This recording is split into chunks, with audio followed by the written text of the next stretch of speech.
Brasil, estamos de volta! E olha, já vou avisando, se você é uma pessoa sensível, crente, ou recebeu um Rolex de presente de alguém que devia 2 anos de IPTU, esse episódio não é pra você.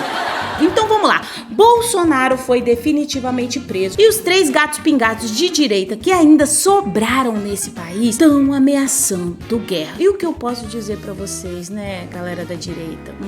O choro é livre.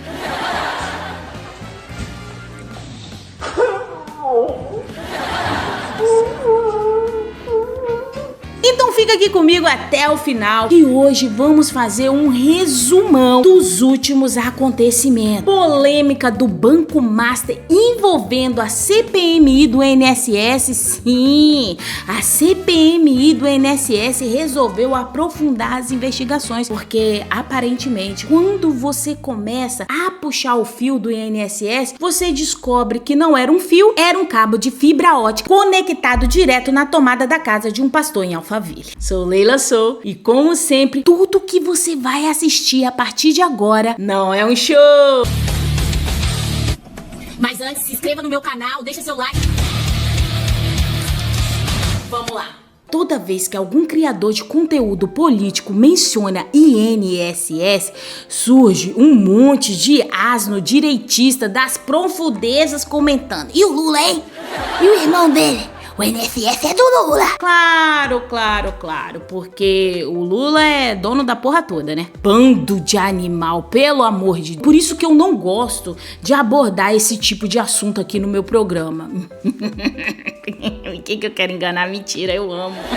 Eu amo, velho. Inclusive, eu não sei se vocês viram, mas a CPMI, né, do INSS está investigando uma suposta ligação do Banco Master com a Igreja Batista da Lagoinha de BH e a Sete Church de Alphaville, São Paulo, na lavagem do dinheiro desviado dos aposentados. Ora, mas que coisa, não? Jesus transformou água em vinho. Já os pastores atualmente, né, estão transformando aposentado em investidor involuntário. Pois é, menina, a comissão pediu documentos, cruzou dados do COAF, da Receita, de entidades financeiras e descobriu que dinheiro suspeito saiu de associações fraudulentas e foi parar em igrejas. Tá passada, menina? Mas calma, porque não é só a igreja recebendo Pix ungido nessa história toda, não. Tem pastor ganhando BMW evangelizada, Rolex santificado, transferência bancada registrada em nome de quê? Sei lá, Jesus Participação Limitada.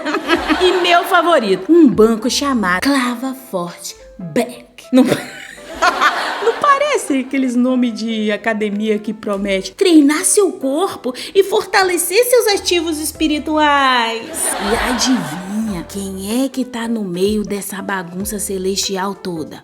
Não adivinha, menina. Isso mesmo, André Valadão. De acordo com o jornal Metrópolis, esse banco do CrossFit financeiro é ligado à Lagoinha. Nossa, mas quem diria, hein? Pois é, a Clava Forte é suspeita de funcionar como lava-rápido espiritual do dinheiro das fraudes. Mas calma, gente, pelo amor de Deus. Não pode ficar julgando assim também não. Eu tenho certeza que deve ter uma explicação pra tudo isso. Vamos entrar aqui no site pra gente ver, sabe, se tem alguma coisa falando. Não dá assim pra gente ficar julgando, sabe, Bora doar? Mas e o dinheiro da galera? Caraca, mané, não, pô, não, pera.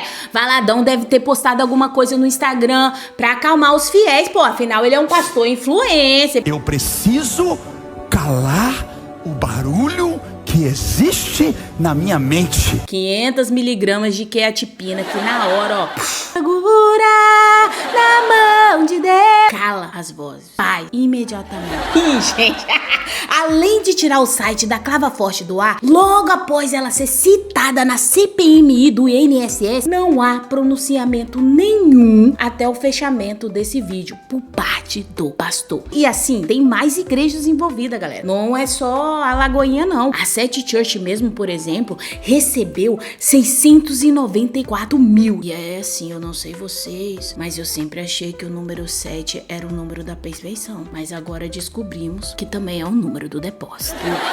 Porque o pastor dessa igreja, César Belucci, contou que recebeu doações do empresário Felipe Gomes, guarda esse nome, que está sendo investigado por estar ligado a 4 associações que ganharam 700 milhões com descontos indevidos no INSS. Mas calma, o pastor explicou tudo. O Metrópole, ele disse que o Felipe Gomes até deu um Rolex e uma BMW pra ele, mas depois pediu de volta. Cara, na moral, o Brasil é uma série de comédia, porque pediu de volta, isso não é uma fé, isso é um relacionamento tóxico. O cara some, volta, pede perdão, devolve o Rolex, é literalmente o ida e volta emocional, só que com luxo. É o Love Bomb, mas com carro importado. Não, e sabe o que é pior? É que o pastor ainda disse que tentou vender o Rolex.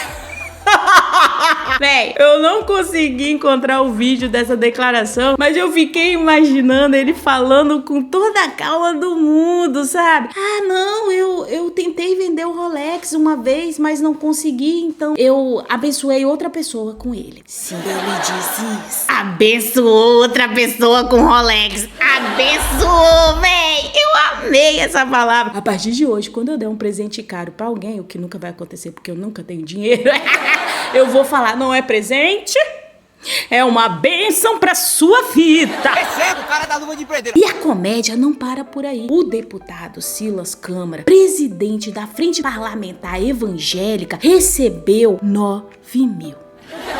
9? Gente, não, cara. Eu não sei o que é pior. Ter recebido dinheiro suspeito. Deixa eu me acalmar. Ou ter recebido só 9 mil, cara. Enquanto o resto da galera tava o quê? Fazendo carreira solo com centenas de milhares. Isso é quase o quê? Um bullying de golpistas financeiros, mané. Daí você deve estar pensando. Não é possível isso não, Leila, galera. Não é só possível. Como a roda das investigações da CPMI girou e parou novamente no colo de quem? Isso mesmo. André Valadão. Amigo do pastor André Valadão, da Igreja Lagoinha, Gomes patrocinou com sua construtora o evento de Réveillon promovido pela instituição que lotou o estádio da Allianz Parque do Palmeiras em 2024. Não há que nenhum demérito ao pastor André Valadão ou à Igreja da Lagoinha. O que está dizendo aqui é que esse evento foi pago pelo indivíduo acusado de roubar milhões de reais dos aposentados do INSS. Senhores, o cara pagou o Réveillon que lotou o estádio do Palmeiras. Quanto custou isso? Isso aí eu consigo te responder, tá, seu Pimenta? Se foi financiado por empresário amigo do pastor, baseado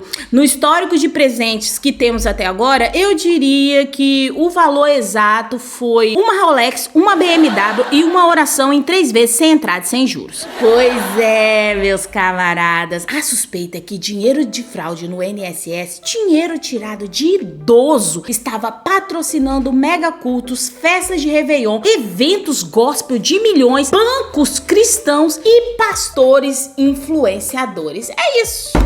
A fé virou um festival e o ingresso foi pago com a aposentadoria da sua avó, que provavelmente tá feliz porque ela já dá dinheiro de graça pra igreja anyway. E sabe aquela frase, a fé move montanhas? Pois é, no Brasil, pelo visto, a fé move montanhas de dinheiro com destino final em Alphaville.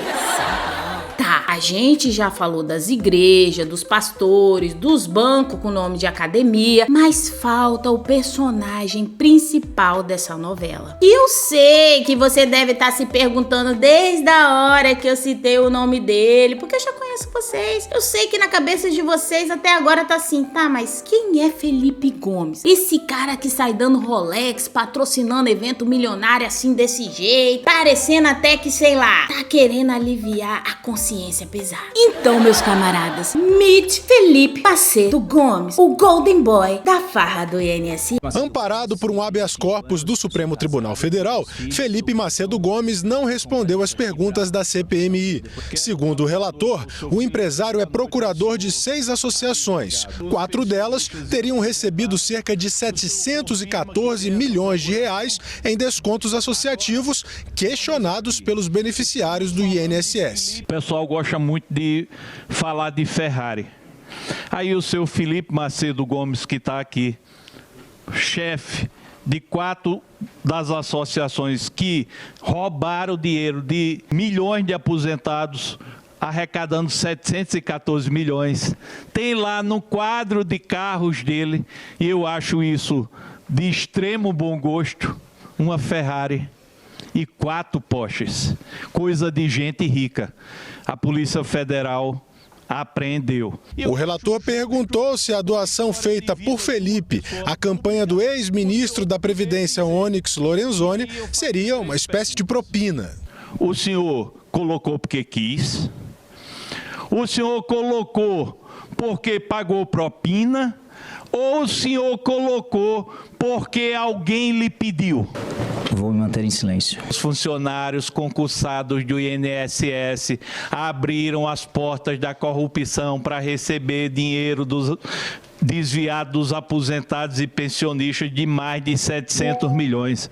Aqui tem gente vaidosa como ele, que compra uma Ferrari, 3 Porsches, que se amostra nas redes sociais, e tem aqueles que por debaixo do pano estão com a mesma quantidade de dinheiro em offshore, seja lá o que for. Perdoa aí a voz de vendedor do carro do peixe do nosso deputado Alfredo Gaspar, mas como você viu, Felipe Gomes dispensa apresentações. Ele é simplesmente um suposto criminoso que deveria estar na cadeia. Esse moleque aqui, de 35 anos, apelidado de o banqueiro das associações, presidiu a Amar Brasil, uma entidade sem fins lucrativos, quer dizer, pra nós, né? Porque pra ele claramente tinha meios, atalhos e cashback celestial. A Amar Brasil firmou acordo com o INSS em agosto de 2022, já nos últimos meses do governo Bolsonaro. Detalhe, esse pedido de convênio com a INSS foi feito usando o e-mail corporativo da fintech desse animal, a Rendbem. Sim, misturou empresa privada com associação filantrópica. Só faltou o e-mail ter chegado assim: assunto, fraude, versão prévia. Depois disso, Felipe doou 60 mil pra campanha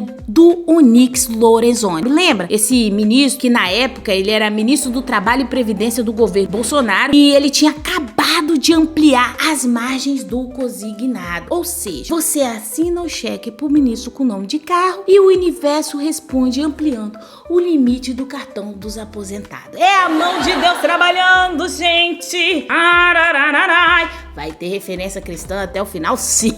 Segundo a Polícia Federal, a bonequinha chupa-rola recebeu 17,9 milhões da Amar Brasil por meio de uma empresa que tinha um capital inicial de 20 mil reais. É quase um milagre da multiplicação, né, galera? Jesus multiplicou pães e peixe. O Felipe multiplicou 20 mil em quase 18 milhões de reais.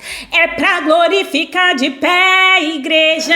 Dá até pra virar uma parábola, sabe? E no 8º dia, Felipe disse que haja lucro e houve. Olha assim, tu quer roubar? Seja inteligente pelo menos. É muita certeza de impunidade mesmo, né, mané? Caralho! E o estilo de vida dele? Ah, meu amor. É The Kardashian of Alphaville. O cara gastava com carros de luxos, vinhos caros, jet ski, imóveis milionários e gastava mais de 100 mil por mês em Louis Vuitton e Dior. Ou seja, o kit básico da gay crente, né?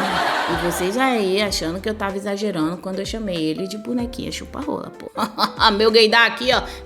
Mas sabe o que é isso, galera? Vamos falar sério aqui? Espero o Flamengo passar. É vestir a mentira com alta costura. É a lavagem de dinheiro dizendo: bate no peito, grita bem alto, eu mereço ser feliz. A verdade é que Felipe Gomes não é só um empresário, ele é o Pinterest do estelionato, tudo combinando, harmônico, caríssimo e absolutamente suspeito. Mas fazer o quê, né, galera? Ele é branco, então assim... Aí ela falou assim: eu faço um desafio com você.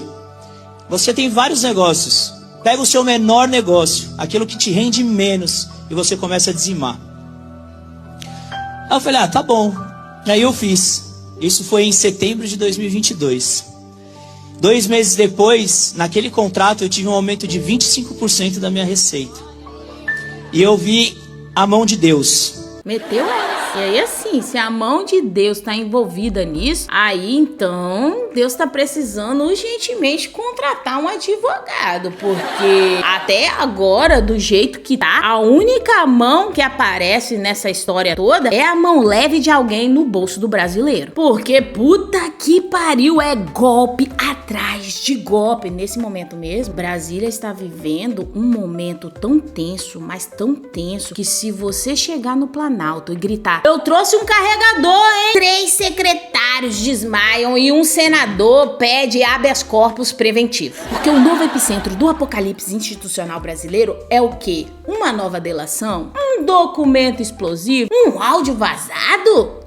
Não, é o celular do banqueiro Daniel Vorcaro, dono do Banco Master, que apesar de todas as provas contra ele, foi solto sexta-feira passada. É muito bom ser branco nesse país, né, galera? Mas enfim. Pois é, Brasília inteira está reagindo como se o aparelho fosse a caixa de Pandora com senha de 4 dígitos. Você olha pro clima político e parece um monte de adulto fingindo calma enquanto pensa: meu Deus, será que eu mandei um emoji? Será que ficou feio mandar bom dia? Ah, cara. A pessoa mais tranquila nessa bagunça? Kleber Lopes, o advogado que simultaneamente está segurando a barra do governador Ibanez, segurando a barra do ex-presidente do BRB e segurando, sei lá, a barra de Brasília inteira. Em resumo, o único homem na capital que realmente merece salário de banqueiro. E ele jura que tá tudo bem. Segundo um secretário do GDF,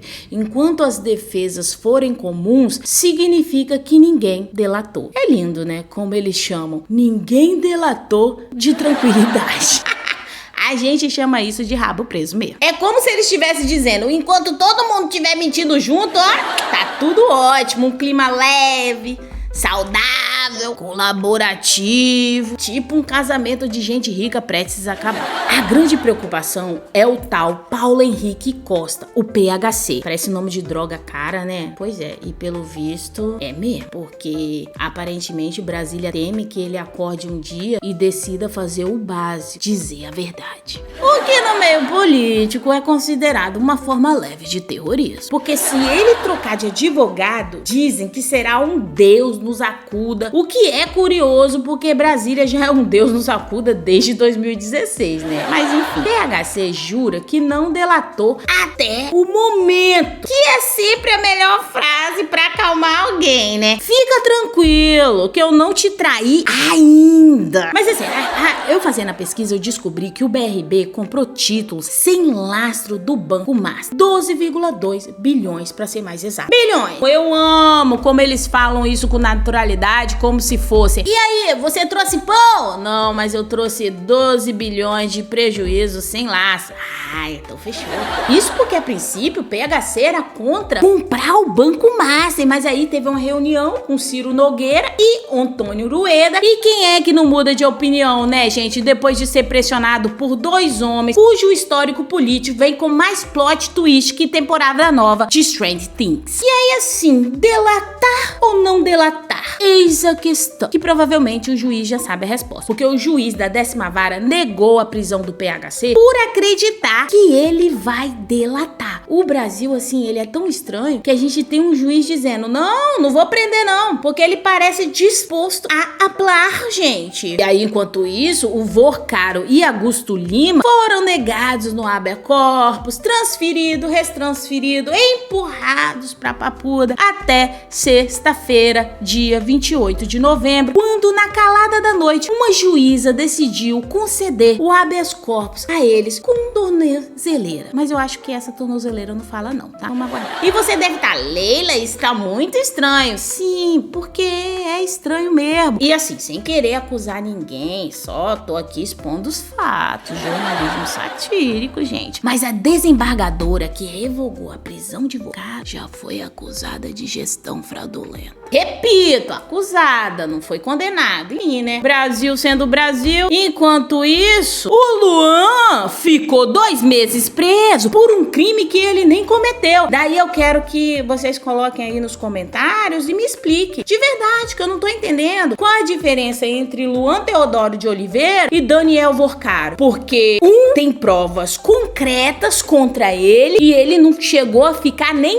11 dias na cadeia. E o outro tem provas concretas que inocentava ele e aí ficou 2 meses preso com um processo correndo em sigilo nível 4 que dificultava a sua defesa. Me diz, qual é a diferença entre os dois? Complicado. Aí agora o grande destaque. A Polícia Federal extraiu tudo, né? Celulares, computadores, espelhamento, conversas, print histórico, talvez até aquele rascunho de mensagem que Daniel apagou antes de vir, porque sou muito desesperado. E não tinha nada protegido. As conversas estavam todas abertas com políticos, governadores, líderes partidários, gente do Brasil, da Europa, dos Estados Unidos, o que significa, né, que pela primeira vez a elite política brasileira vai experimentar o que todo ex já experimentou na vida: ter o celular invadido e o print lido por alguém com raiva. E olha, se você acha que já viu barraco político, espera só a Polícia Federal começar a organizar esses prints por temas, ó.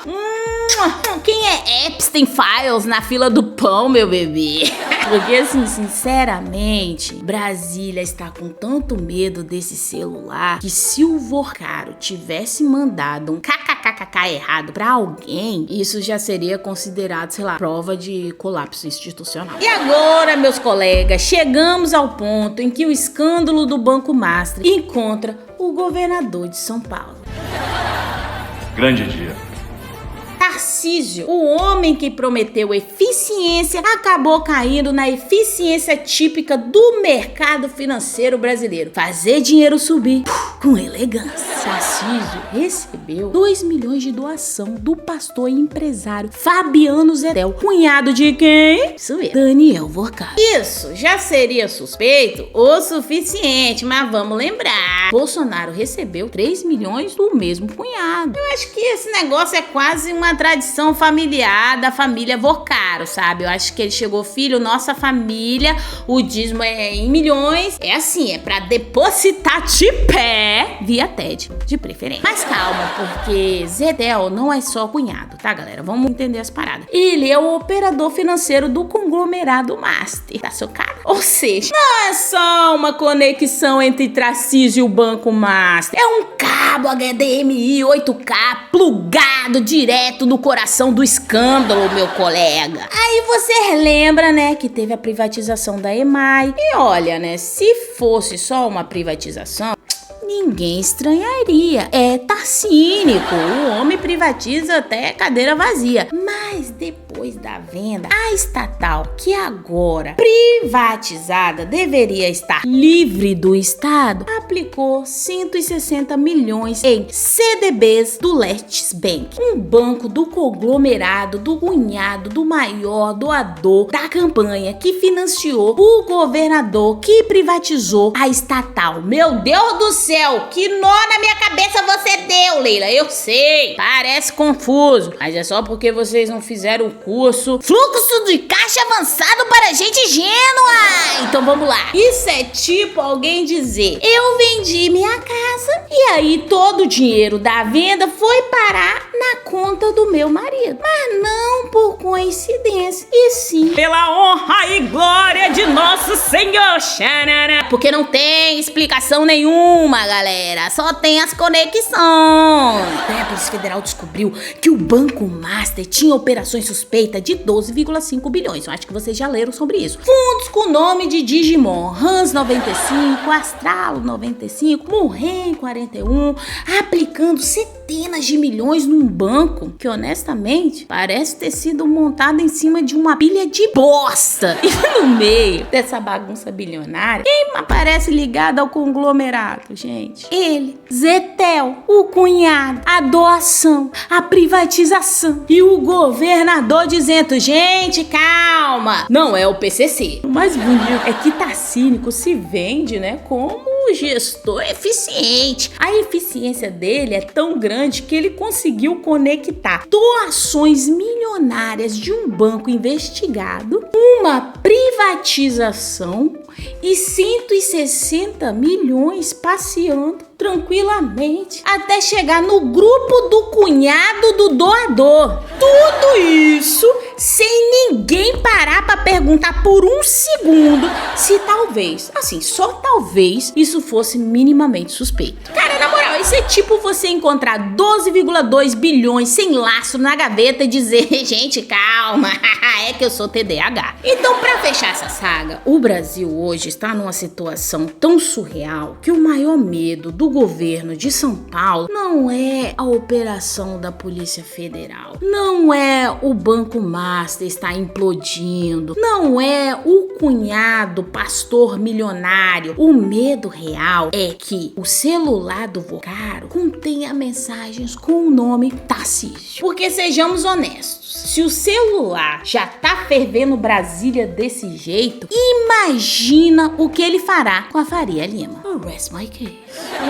A gente achava que privatização era enxugar o Estado. Descobrimos agora que era hidratá-lo com CDB do cunhado. E agora fica uma dúvida, né? Será que foi eficiência mesmo, Tarcísio? Ou só mais um caso clássico de Estado mínimo pro povo e Estado máximo para os amigos com acesso ao WhatsApp do banqueiro? Fica essa dúvida aí no ar, né? Mas pelo menos o Bolsonaro tá preso, né, galera? Sim. Sim, eu sei. Depois disso tudo que eu falei, você deve estar assim. Meu Deus do céu, pelo amor de Deus, foda-se, Bolsonaro, que morra na cadeia. Eu só quero esse sprint na minha mesa agora. Polícia Federal, libera minha colega. Porém, meus amigos, o objetivo desse programa é o entretenimento informativo. Por isso agora o quadro O Choro é Livre! Atenção, Brasil! Não vamos aceitar a prisão do Bolsonaro. Vou pedir pra mandar isso pro Trump pra mostrar o que tá acontecendo, porque já foi dado o recado que se mexesse com o Bolsonaro, ele ia colocar as Forças Armadas Americanas aqui. Tomara que isso aconteça, porque se depender dessas Forças Armadas brasileiras, nós não vamos ter nada. Esses canalhas! Calma, minha senhora, calma. Desse jeito, nem a Losatana vai aguentar essa pressão da senhora alta aí. Jesus, ó. Respira. Vamos perguntar pro Trump o que ele acha dessa decisão toda, né? Não precisa ficar nervosa assim. A senhora já tá idosa, pelo amor de Deus. É, gente, pelo visto não vai ter exército americano pra vocês, não. Eu acho melhor vocês aceitarem que acabou. Isso, chora, tira toda essa dor que tá dentro de você. E o nosso capitão está seguro. Não, olha pra mim. Você está em negação. Natural nessa primeira fase de luto, sabe? Mas vocês precisam aceitar que o capitão de você... Ele está em local muito seguro nos Estados Unidos há muito tempo, especialmente na Cheyenne Mountain. Não, cara, não. Pelo amor de Deus, o capitão de vocês já tá... Papuda! Por isso, sim, eu quero dizer, todos vocês bolsonaristas, do fundo do meu coração, o choro é livre. Pau no cu, caralho!